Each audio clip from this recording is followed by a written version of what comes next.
Hello, I'm Pete Martin, longtime mandolinist and private lesson teacher. In this video, we will look at how to practice the chord tone scale. To get the accompanying PDF file, see the description below. Ask any questions you have in the comments section.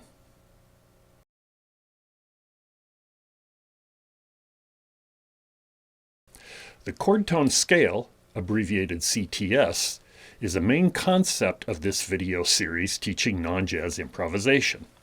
You may want to go review videos 6, 11, 12, 24, 25, and 26 of this series to see how this scale is constructed for various chords we encounter. In this video, we will look at some ways to practice these to get them into our ear and our playing. All examples here will use the major chord tone scale in the key of G, but the concepts can be applied to all keys and chords. As covered previously, the purpose of the chord tone scale is to put a note of the chord at the same time as the rhythm section is playing the chord. Doing this means our line fits well against the chord sound. As seen in video 6, in the major chord tone scale, this means taking out the 6th note of the scale when the line ascends. We take out the 7 of the scale when the line descends. The reason I chose these notes is this is how my favorite improvisers did it most often. We do have the option of removing either 6 or 7 in either direction. Example 1 shows the G major chord tone scale in both directions using all options. You can decide how you want to do this. All future examples will use the 7 ascending and 6 descending, but substitute these depending on what sound you like. 2, 3, 4.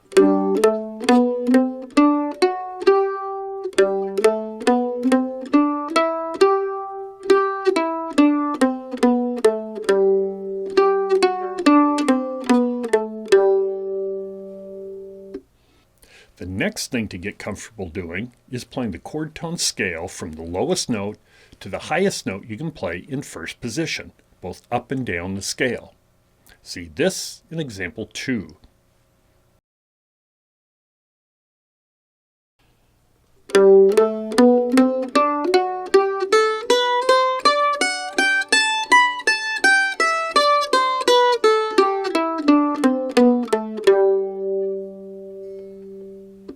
You can reverse the direction of the chord tone scale on any note of the scale.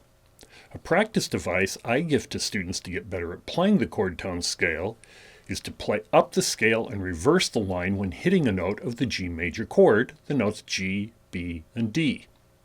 If I start on a G note, I can play up the scale to B, then reverse down to G. I can reverse again, play up to D, then reverse down to G. I can keep this going through all of the notes in first position. See this in example 3.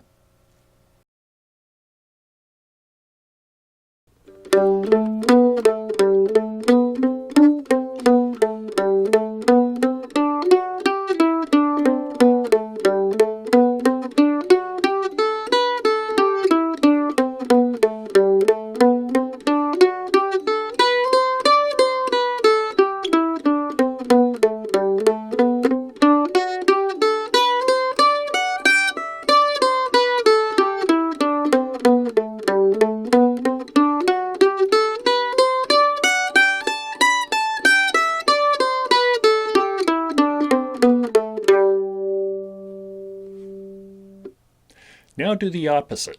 Start on the B note on the E string with the pinky, play down to G, then reverse.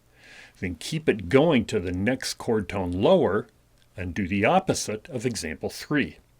See this in example 4.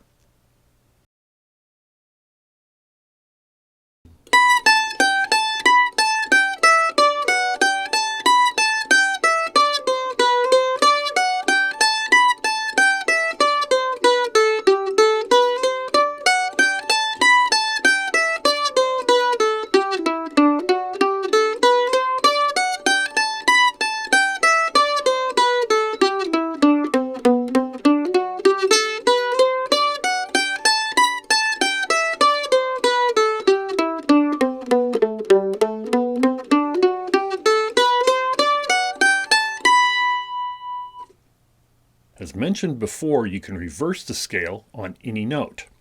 Here I play the G major chord tone scale and reverse at random places of the scale. I want you to do the same.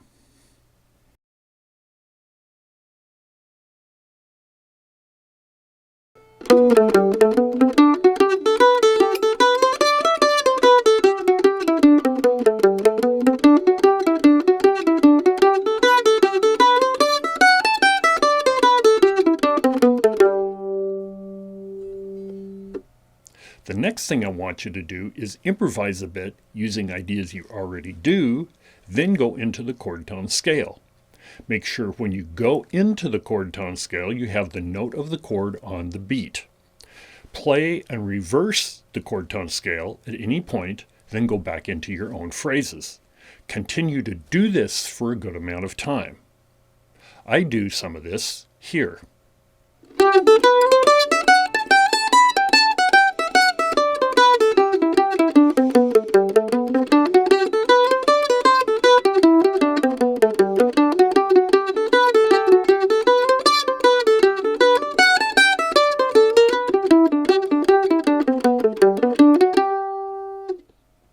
Your assignment is to practice the chord tone scale for major, minor, and dominant seventh using the methods shown in this video.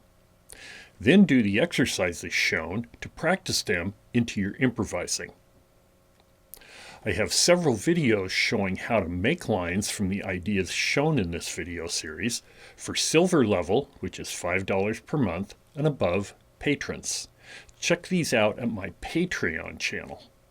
Please subscribe, click the bell for notifications, click like, and leave a nice comment as a sacrifice to the algorithm. If you like what you are learning, I ask that you consider supporting my efforts on my Patreon page. Member privileges include early access to videos, exclusive Patreon-only videos and articles, monthly Q&A live stream, and a monthly private lesson. A special thanks to these supporters. You can do this and get a shout out too at patreon.com/Pete Martin. And I'll see you on the next one.